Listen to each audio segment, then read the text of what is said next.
Rama dari kelas 92 ingin bertanya, jelaskan biografi Ustazah. Pertama, terima kasih silaturahimnya teman-teman semua dari kelas 9 MTSN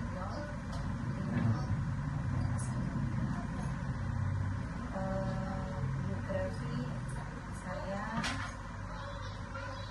pertama adalah seorang ibu rumah tangga, istri, dan juga sebagai pengajar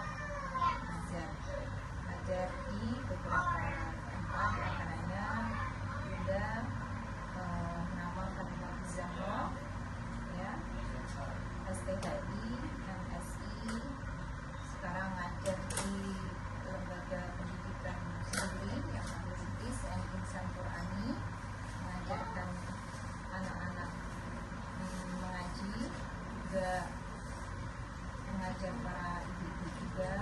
Selain itu, Bunda mengajar, dipercaya, diminta untuk mengajar di STIP Marunda untuk mengisi kajian-kajian keagamaan khususnya untuk Karuni Putri, ya, Karuni Putri. Kemudian mengisi juga di beberapa majelis taklim, mengisi kajian keagamaan untuk pendidikan sendiri. Bunda terawali dari usia seumuran kalian, ya, persis di usia kelas 9, kelas 3 MTS seperti kalian. Dulu Bunda sekolah MTS juga, tapi swasta di kampung, namun sembari masuk ke pondok pesantren, ya. Jadi di pondok pesantren tersebut Bunda ngaji, suka menghafalkan Al-Quran sambil sekolah. Jadi ada dua tugas yang pertama di sekolah, kemudian tugas yang kedua di pondok pesantren menghafal. Dan alhamdulillah hafal selesai ketika sudah selesai MA, kelas 3 MA, lulus, alhamdulillah ngaji lulus, selesai, sekolah lulus, persis seumuran kalian, sekelas seperti kalian ini. Kemudian bila melanjutkan pendidikan S1 di Universitas Wali Semarang, mendapatkan beasiswa Pastor Hadis FUPK, Fakultas Usuluddin Program Khusus di Wali Songo, waktu itu masih IAIN. Setelah itu melanjutkan pendidikan S2 di UIN Wali Songo juga, jurusan yang sama di Pastor Hadis. Itu secara singkat biografinya. Ini pertanyaan benar. Iya. Kapan pertama kali Ustazah berdakwah? Pertama kali berdakwah. Baik. Sebelumnya kita harus tahu dulu, ya, apa sih definisi dari dakwah itu sendiri. Dakwah itu yang Bunda ketahui adalah kita menyeru, betul nggak? Kita mengajak seseorang untuk lebih dekat kepada Allah, kepada Rasulullah, atau biasa disebut dengan amar ma'ruf nahi munkar. Untuk awal kali berdakwah sejak di dunia perkuliahan di kampus, kemudian juga sudah mulai mengajar di beberapa maksudnya mulai mengajar di kalangan. Nah, terus ketika sudah menikah, pindah ke sini, lebih fokus pada keluarga, ya, menjaga anak-anak dan sebagainya. Sembari itu tadi merintis pendidikan lembaga pendidikan Insan Qurani, mengajar anak-anak, mengajar ibu-ibu, sembari dengan membersamai anak-anak Bunda sendiri di rumah. Nah, sampai sekarang, ya, masih mengajar di beberapa tempat seperti di STIP, kemudian di beberapa majelis taklim. Semua diawali ketika di bangku perkuliahan. Jadi kalau udah dunia kuliah itu kan dunia kita sudah mulai dunia masyarakat, dunia praktek, begitu kan. Ilmunya udah mulai ilmu terapan, tidak hanya sekedar teori-teori saja.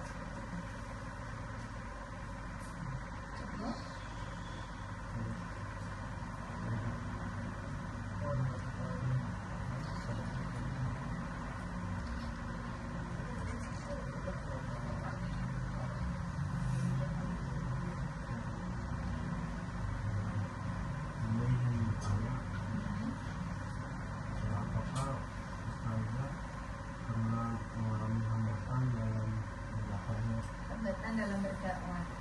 Baik, kalau secara spesifik, secara spesifik, saya rasa alhamdulillah nggak ada, karena kita sekarang sudah ini ya, beda dengan zaman dahulu ya, zaman Wali Songo yang mana masyarakatnya masih hampir semuanya non muslim. Kalau sekarang ini kan sudah muslim, namun yang perlu kita garis bawahi kendalanya yang memang karena mereka ini adalah masyarakat yang awam ya, awam, artinya pemahaman mereka terhadap Islam ini masih minim ya, perlu diperlukannya adanya kesabaran dalam menghadapi mereka ya, ketelatenan seperti menjawab pertanyaan dasar dari mereka ya kan, tentang apa itu cara sholat, bagaimana cara sholat dan sebagainya. Kalau secara spesifik alhamdulillahnya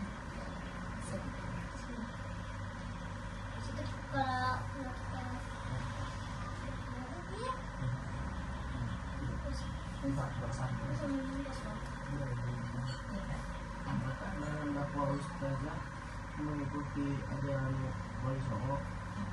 bagus pertanyaannya. Baik teman-teman, Wali Songo ya, yang kita ketahui itu adalah Songo. Songo itu kalau dalam bahasa Jawa artinya apa? 9. Jadi wali 9 yang mengajarkan Islam waktu itu di Pulau Jawa, khususnya di Jawa Timur, Jawa Tengah, Jawa Barat dan sekitarnya.